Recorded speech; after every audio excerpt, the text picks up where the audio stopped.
Compressed air. I'm going to tell you this much, in the world of woodworking, I'd hate to be without one. And there's a lot of things, you know, of just blowing off your tools and blowing off the pieces you're getting ready to finish and whatever. And as you'll see when we get into dyeing and some of these things, it can really be a big advantage. Not to mention, we can use, you know, the cheaper gravity-fed spray guns and whatever. But one of the things, there's several things with compressed air we have to deal with. And we have to understand, you know, if you're going to be using an air sander, those things pull a tremendous amount of air. And, you know, there's all these different formulas that you can use and whatever. However, just to keep it simple, if you look at whatever tool you're getting ready to use and you see the CFM, which is cubic feet per minute of air that it requires, you got to make sure your air compressor can produce that. That's going to be your biggest gauge. Now, I'm going to show you my system just in a minute. And we don't have a huge system by comparison to a lot of places, but for us it's pretty sophisticated. And that has to do, again, with us doing it professionally. And, you know, we use air sanders all the time. And we use a lot of compressed air in our finishing. Now, the other issue that we have to contend with air compressors is we have to contend with moisture in the lines. And we'll talk about that just in a minute. And I get emails all the time asking me, somebody so-and-so's got a little pancake compressor or this or that. Can they spray with it? Well, of course you can. You know, actually you can take a soda straw, and you can blow about 100 pounds of air. The issue is how long. Therein lies the whole issue.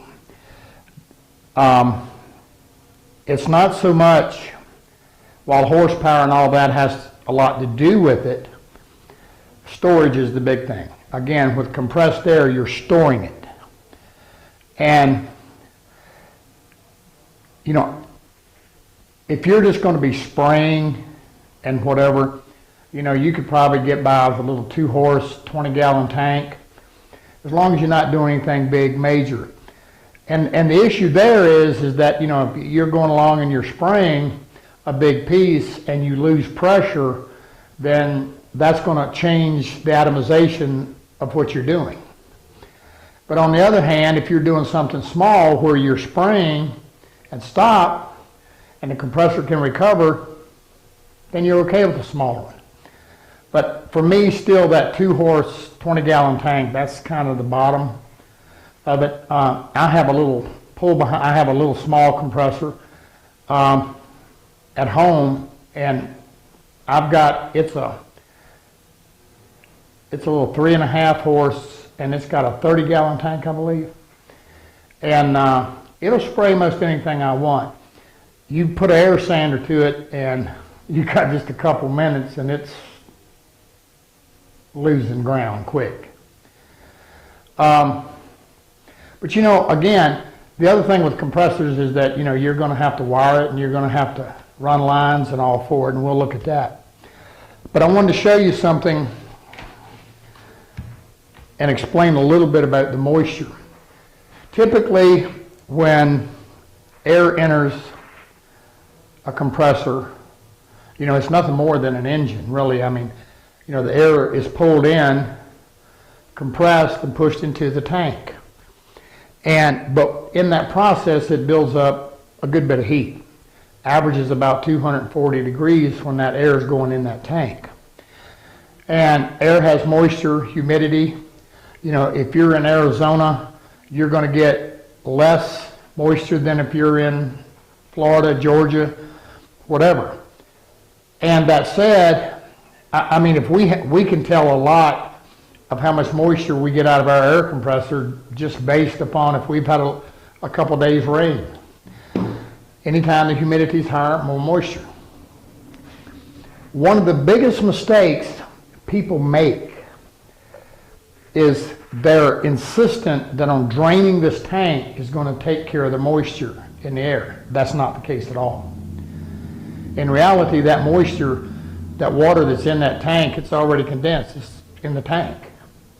You know, and unless the compressor's full, it's not coming out the line. The issue typically is where the moisture in the air condenses in the line, in the air hose. And the reason for it is, you know, if you've got a 25, 50-foot air hose strung out here and, you know, you're spraying or you're running a sander, that air is moving through, you stop, it cools and condenses. There's your moisture. So the key is you want to catch the moisture as close as you can to the point you're using it. You know, and if you go, you can go here online and all kind of places. One of your best sources is to check with your auto body supply. I mean, auto body shops use compressed air all the time. Or if you've got a place that sells compressors. But you can also go online and you can buy inline filters and so forth, so on. But again, you don't want to mount that filter or whatever right on the compressor, because then the air coming through there isn't cool yet. You want to try to give a length of hose or whatever to cool the air before it hits the filter, because those filters are not going to filter out the moisture in the air. They're going to filter out the water. And if it's still in vapor form, it's just going to move right on through. Now, for example, this is a little filter that we have. This is a little ball, and oddly enough, it's filled with compressed toilet paper. But it works quite well. And you can see we got a quick coupler on one end and on the other. And for our spray guns and whatever, we can actually clip it on right at the point we're coming into the gun. Now again, we're a little bit above that in the fact that we've got, and I'm going to show you our compressor and setup. We pretty much have medical air, but we have refrigerator dryers and all of this stuff. And again, that goes back to the days when we had, you know, 15, 20 people working for us and all of this, and we had more compressors running. So when you're pulling that kind of volume of air, one of the things you have to do is you have to cool it. And the best way to do it is a refrigerator dryer. It's basically running air through a freezer, and you cool it. We'll take a look at that. Let us grab the camera, and we're going to walk out and take a look at my air compressor, and we'll talk a little bit more about it. Like I said, I doubt many homeowners need this larger compressor. What we have, this is a 7.5 horsepower, 80-gallon tank. And, but again, that's after we downsize. A couple things. On the pump, you're going to see the pumps, you're going to see them listed as single stage, two stage. Unlike the turbine, where that's kind of talking about how many blades you got, what this is talking about is how many cylinders you got. Now, a two-stage, what it does is the large cylinder brings the air in, then puts it over to the small cylinder, which compresses it further. Two-stage compressors will recover quicker. Now, one of the misconceptions, and I always do get tickled at this because I see these companies advertising compressors, and they talk about how many pounds per square inch, PSI. You know, here we go, this is 175 PSI. I don't know what you need 175 pounds for, number one, but number two, again, you know, when you're fit, you know, if you're using an air sander, you're going to be running, they're going to typically run 60, 80 pounds of pressure. You know, spray gun, you're going to be running anywhere from 15 to 40 pounds of pressure. So But they use that PSI as an indicator of how strong the compressor is, and that's just not the case at all. Again, it goes back to how quick that compressor will recover and how much storage you have and how quick it can maintain it. But we talked about that cooling thing. If you look right here, there's two copper lines. And I'm not telling you have to do this. I'm just showing you what we did. And we come out of our compressor and we go up this copper line. And then we run across the ceiling.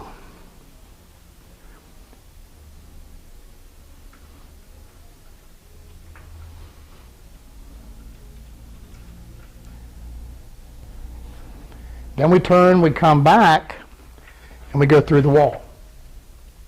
And we'll look in there just in a minute. What's the copper all about? It's a radiator. When this air comes out of this tank, it's going to run through that copper and it's going to cool. Now this is where you don't want to use a PVC or something because it's not going to dissipate heat. Now I'm going to also tell you this, if you're going to do some hard piping with your compressor, while PVC will do it, make sure you use a Schedule 40. You use the cheap stuff, make sure you got plenty of glue and plenty of splices and plenty of ways of patching it. I ain't going to tell you how I know that, but trust me. Now, today they've got all kind of plastic pipe with compression fittings and all of that, you know, kind of like water lines and houses and all. I've not had the opportunity to use them. But I use the copper simply because it dissipates heat. Now I'm going to tell you something else too. You don't want to use steel or galvanized. You either want to use brass fittings or something comparable. I'll tell you a quick story. And I may have told this in another segment. I've told it so many times. We had a huge shop. We had 15,000 square feet. And in reality, our finish area, my shop now down here is about 4,000 square feet. And our finishing area was that big. But anyway, we built this big brand new spray booth. And I got the bright idea that it would be really nice to have some hose reels in it. So I get the hose reels and we put them in there. And I mean, everything is brand new.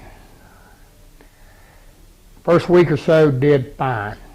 All of a sudden we start getting trash in our finish. Little specks here and there.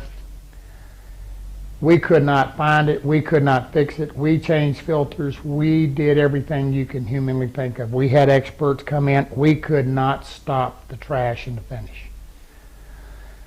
I mean, just unreal.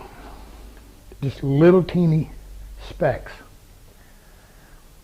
We actually almost tore that complete booth down, rebuilt it, redid it, resealed, repainted, you name it. Nothing. We were in trouble because we got stuff that's been sitting around for 2 months. We can't get finished and get out the door. So I'm in there one day and I'm kind of looking around and I happen to look at this hose reel. Well, when I was hooking it up, I ran down to the hardware store and I got a little teeny galvanized nipple to screw into it and attach the air hose to. And the light bulb went off. I took that thing off, looked inside it, sure enough, covered in rust, full of rust. Took it off, went and got a brass one, put in, problem solved. Had it, that little bit of rust, it just kept rusting, and those little rust molecules were getting in that air and small enough to make it into the, now that little inline air filter I showed you, and I wasn't thinking, but if I'd have used that on the spray gun, that would have caught it as well. Worked well. So, now, one other thing with the compressor. You're going to see the aluminum and you're going to see the cast. This is the cast pump. They're more expensive, but the cast pumps simply put outlast. They will one of the advertising things they tell you is that, well, the aluminum cools better. I've not found that to be the case at all. The other one you're going to find is the direct drive. And that means exactly what it says. The motor is attached to the pump and there's no belt or nothing in the middle. Years ago I had a little 3 horsepower, 20-gallon tank, direct drive. And I'm in the middle of spraying something, and that was before we got the bigger compressors many years ago. And I'm just working that little compressor to death. And next thing you know, you hear thunk, bump, bump, bump, blang, and you look up and this piston goes flying across the floor. And then you're going to see them oilless. I don't know. I'm not an engineer, but anything that's got pistons and rings and bearings and no oil, excuse me, this is for you other people, oil. Guys in the finishing class make fun of me when I say oil. Anyway, that thing of not having any oil in there, I don't know, somehow that just don't compute. I mean, so I'm not a fan of the direct drives and I'm not a fan of the oilless. Just me. But I'm going to say something. The aluminum pumps and whatever, for the home guy, even using an air sander and whatever, they're going to do fine. I mean, you got to remember, my world, I'm looking at a commercial end of it.